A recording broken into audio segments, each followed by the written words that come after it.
السلام عليكم ورحمة الله وبركاته. hordoftoota kabajamtoota maatii Sumayyaatiif jirra jirtu isiniin jedha.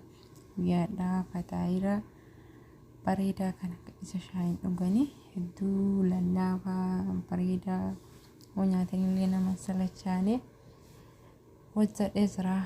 Viidiyoo kana guutuu na wajjin ilaalaa hamma dhumaatitti. Akkuma argaa jirtanii sukkaara malagaa takkaa fi gimmaasha harcee maankaa tokko kan akka godhuuf irshoo isaa qopheessuuf jechuudha. Akkuma argaa jirtanii bishaan maankaa burcuqqoodhaan itti qicee yookaan hammuma ta'e ilaaltanii itti qicanii akkasitti mammaasaa kanaan waliin dhooftu. Achi booda eega harcee akkasitti wal fudhachiisnee kaameraa itti godha irshoo jechuudha. Kaameraa itti godhee waliin dhoofna. Anuma faana turtii gaarii oolroonni viidiyoon kun isinitti tole subscribe like gochuu hin dagatinaa. Isin fayyada immoo laala. Wanti tokko yoo laalan nama fayyada yoo dalaganis afaan kennan isinii himaa jira. Akkasii ijoolleen Oromoo nu jajjabeessuun aadaa isinitti haa ta'u isiniin jedha. Kinoo akkuma argaa jirtan wal fudhachiisee jira. Irshoo maankaa akkuma itti gootaniin yoo wanta xiqqoo firee 7-8 ta'e irshoon diqqeessitu. Anama baay'isuu waan hedduufi akkuma viidiyoo suuraa jalqabaarraa argitanitti baay'ee dalagaa waan ta'eef irshoo maankaa sanii lama jalatti qice jechuudha. Amma akkasi qadaadee kaa'ee wanta biraa waan barbaachisu qopheessa.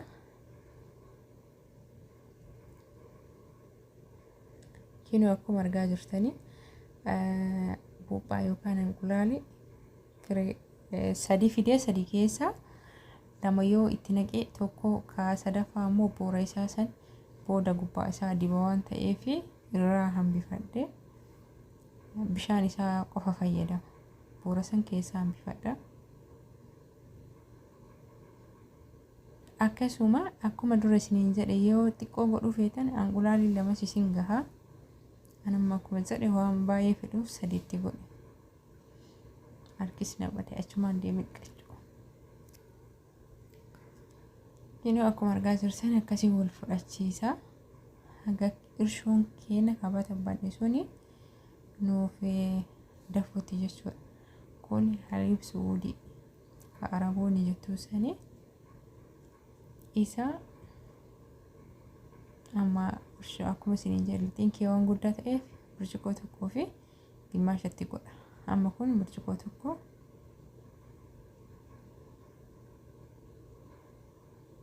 kan ammoo gimmaasha isaati.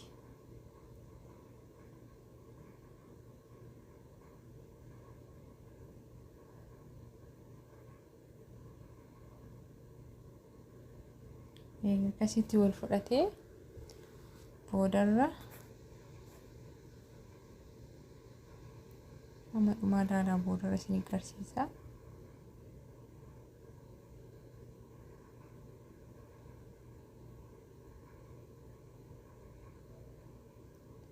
Soogidda yookaan ashaboo maankaa xiqqoo tana hin guuttanillee akkuma jedhe waan guddiseetti godhee jira.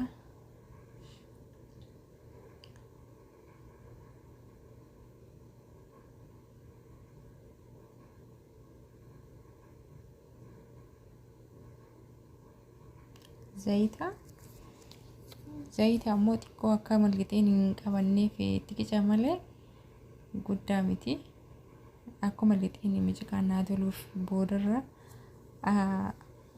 akka itti micinu isinitti mul'isa.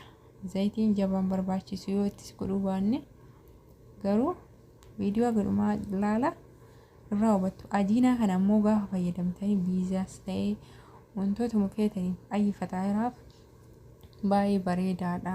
Korisaana daladdanii inni ajiinaan xariiqa kanaan bareeda jedha lixeen jechuudha. Wanuma feetan irraa dalaguuf hedduu bareeda. Ana garuu hedduun ajaba karaa amma godhaa jiru kanaani yoo si fayyade ta'e ilaaltanii godhuu dandeettanii. yoo ammoo kabeetanii like gootanii bira gootanii isiniin jedha. Akkasitti akka buuphaan keessaa boorri isaa suni lixii keessatti mul'anne akkasitti akka wal fudhachiifna jechuudha. Waliin dhoofnee wal fudhachiisna.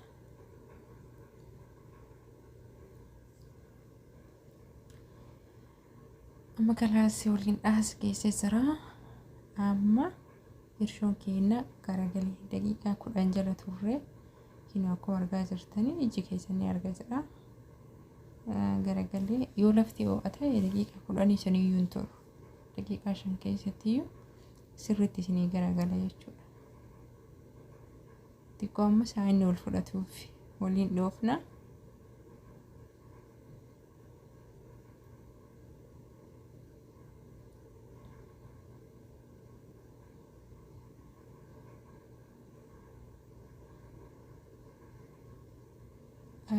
Ani harcee likkaanii haga nu barbaachisu waan dalannuu fi namiituu mana keessatti burcuqqoo 2 fedhee 3 fedhee kun amma gimmaasha kiisa isaa ka daqiiqaan dhufu yoo beektani yaani nuusa turraa ruubi xiqqishoo turraa tokko guutuudha doo jedhamee hin danda'ama. Akkuma argaa jirtan asama zibdatu jira. Zibdaan kun booda lixii kana wal fudhachiifnee yookaan itti sukkuumne haalaan akka lixiin keenya nu bareedu akka lasallasu akka yeroo nyaatanillee namatti tolu. Biyya keenyatti dhadhaadhaasitti zibdaa jedhama biyya ormaatitti. Akkasii ammaaf miiciqarra jirra waan ta'eef yeroo zibdichatti goonullee wajjumaan laalla.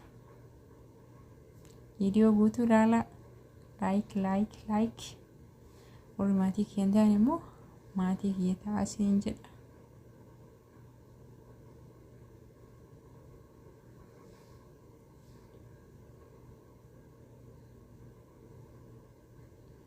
Kinoo amma harcee balleessinee jirra.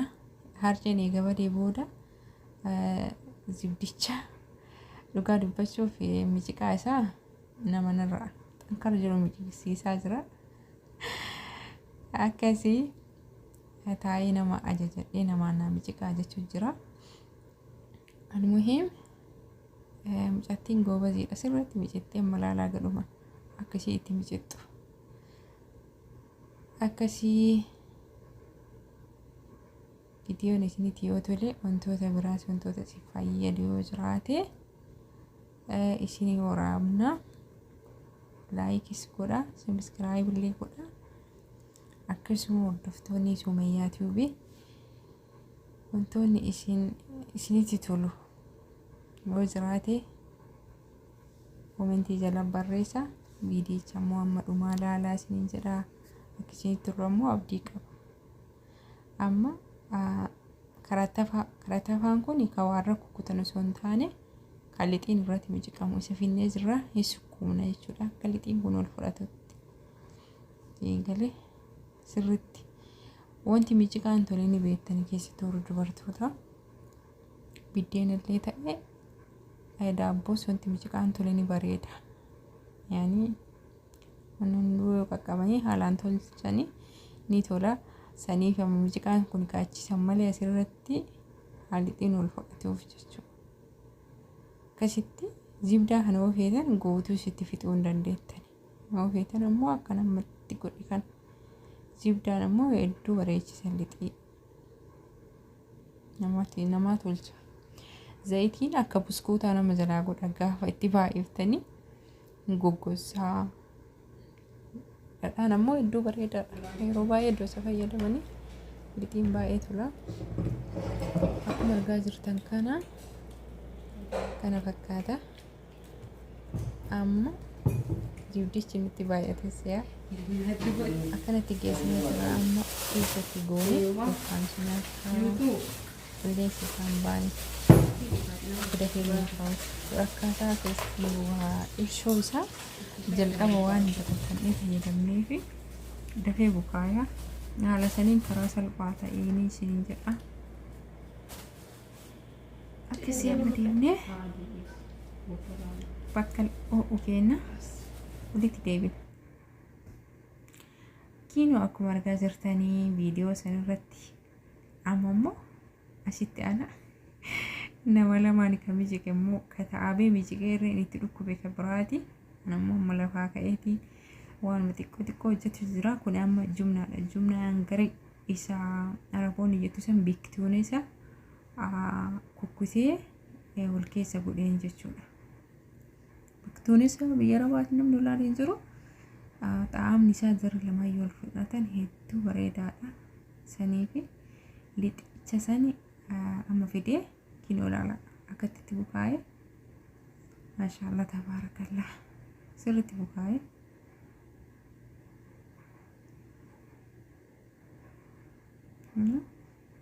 amma maal godhaa asitti kukkutee hamma ittiin dalaguu barbaadu sanii irra kaa'e jechuun haga kuura goona jechuudha. Xixiqqeessine asirra kennan gugurdifnu yoo gugurdifne gaafa bilchaatu akka malee guddata waan ta'eef. Kun amma akkas godhee jira. Amma fidaa isin agarsiisuuf malee kuuraa kana gaafa godhee jumnaallee itti godhee deebi'ees lammataaf kuuraa godhee achi booda dalaga. Garuu amma isin agarsiisuuf jumnaa amma itti godhee tokkocha isin akkatti dalagee ilaalaa jechuudha. Dhugaa nyaata namatti tolu keessattuu shaayiidhaanii qursii fa'aa yeroo nyaatanii baay'ee bareedaadha.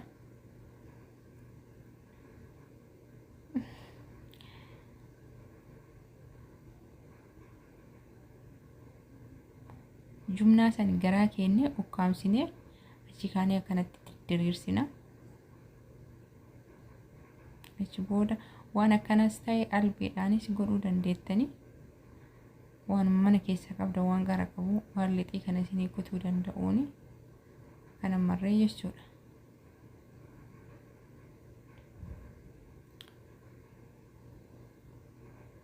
Nama dhibu hedduu salphaadha wallaahi yoo seeraan dalaganii. Dhiifamuu viidiyoo jarjarsellee waan dheerateef akkuma argaa jirtanii eega kukkutanii kaatanii haala kanaan haala salphaanii